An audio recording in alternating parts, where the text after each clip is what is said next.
Good day mga ka-soilmate at kapwa ko retiree. Second week ng February at nag-cleaning na naman ako at ito medyo mas malinis-linis na kasi nabawasan ko na yung mga kalat ng konti. But there's still more and nag-replant ako ng Unimus. Ito, gumawa ko ng cuttings. And hopefully,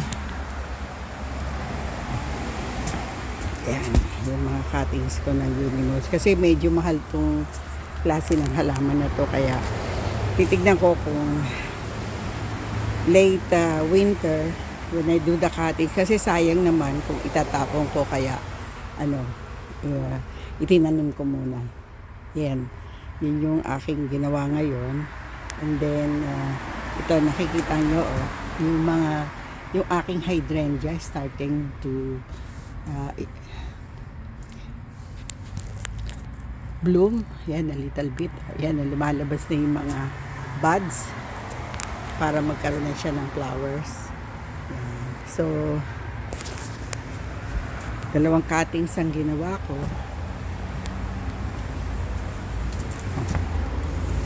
So, yan. Tingnan natin kung ayan. So, yan ang aking for today. Para aside from cleaning, yung mga nakaangat na mga branches ng aking Unimus. Kasi ganyan yung ginawa ko kaya dumami. Actually, tatlo, pero sa tatlo, dalawa yung namatay. Kaya, eto, galing to doon sa harapan. Yan, titignan ko kung mag-ano siya para hanggang spring lumabas yung mga ugat niya. So, yan muna tayo mga ka-retiree beginning.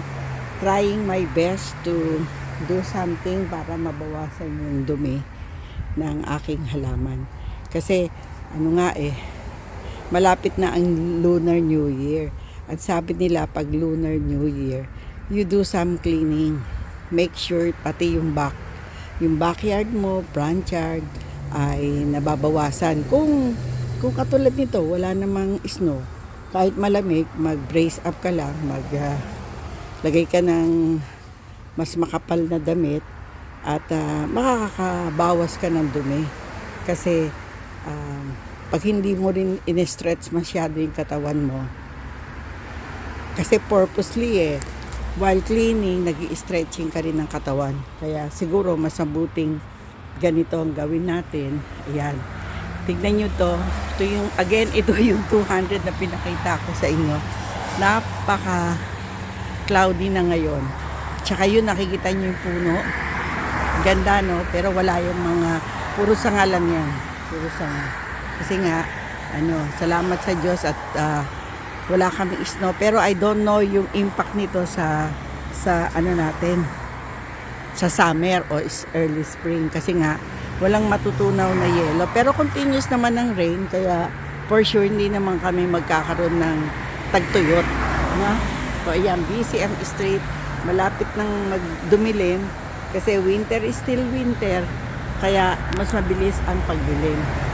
So ito, some of my yung decoration ko dito, hindi naman, dahil nga hindi naman ganun kalakas yung windstorm, kung meron man kami in a short time, kaya nandiyan pa rin yan. So may mga na wala, pero merong mga halamang nag-i-start na. Yan, malaki na. Pero salamat sa Diyos kasi itong lavender ko, itong Russian lavender, patuloy na lumalaban. Yan. Yan. Yung lilac ko rin, buhay. Yan. Ito pa yung Unimus. Yan. Yan din, ikakatings ko rin yan para magkaroon ng more Unimus. Kasi ito, kahit winter, buhay siya. Parang all year, all season Yun yung magaganda, yung pagka may tanim ka ng all season, hindi talaga nagiging yung yung halaman mo hindi siya nagiging yung hardin pala hindi siya nagiging empty, no? Meron pa ring green, ito yellow green, nakakatuwa, no? So yung rose ko kaya nabuhay. So yung roses ko hopefully magkakatako. Yan. Sana mabuhay siya. No? Yan. Yun.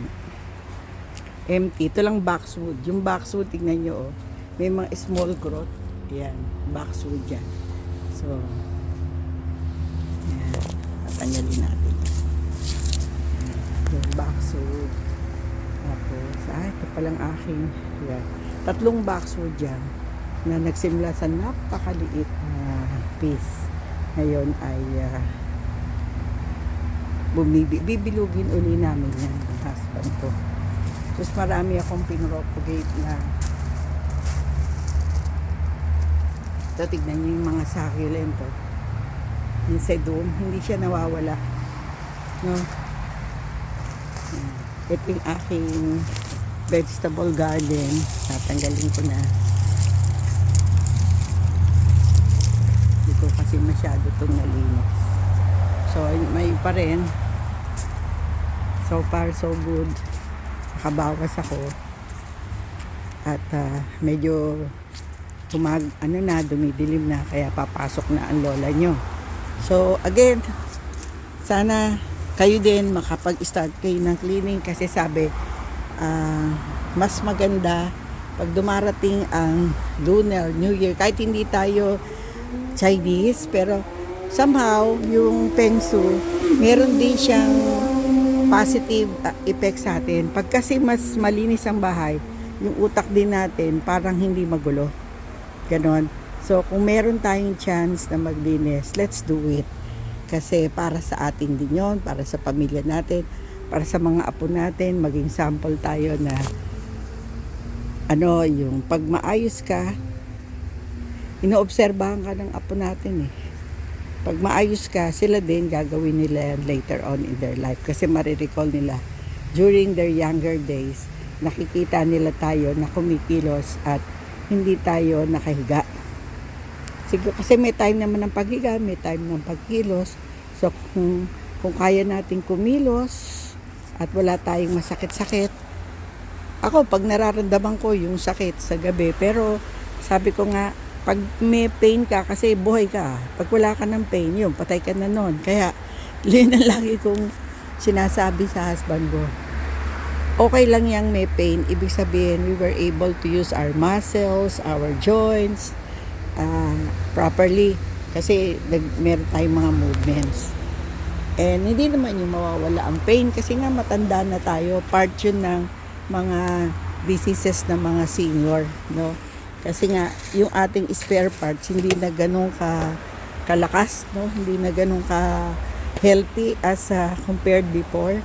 Kaya nga ako, habang malakas ako, habang able and capable, nag-move ako. Very, very seldom na mag-stay ako sa bahay na nakaupo lang. Parang sa akin, luxury yung pag-upo, but kailangan meron time din na umuupo ka. Pero kung kaya mong tumayo at do something useful, let's do it. So again, sana lahat kayo nasa mabuting kalagayan. Let's all wish everyone healthy, happy life, lalo tayong mga senior. Kasi pag happy tayo, mas tatagal ang buhay natin, which is gusto naman natin. Kasi nga, gusto nating makita na yung ating mga apo ay tumanda rin katulad natin. I mean, nag-grow na katulad natin. I'll Lucas again from Langley, BC. Thank you for viewing. Yung mga latest kong subscribers, salamat po. Yung iba naman, they requested me to send sa kanilang messenger, kasi nga, hindi sila marunong mag-open at wala silang mga email, kasi yun nga tayong requirement para makapag-subscribe ka. Parang meron kang email, no? I don't know, pero salamat po sa inyo, whether nagbe-view kayo through messenger or in my YouTube channel. Again, thank you so much. Again, Aw Lucas at Langley BC. Medyo dumadami na po tayo. Kahit tayo kaunti, basta patuloy tayong nagko-connect, yun ang importante. Kasi nalalaman ko kung ano yung gusto nyo at ano naman yung importante para sa inyo. Thank you so much. Bye for now. Aw Lucas again for Langley BC. Stay healthy and be happy.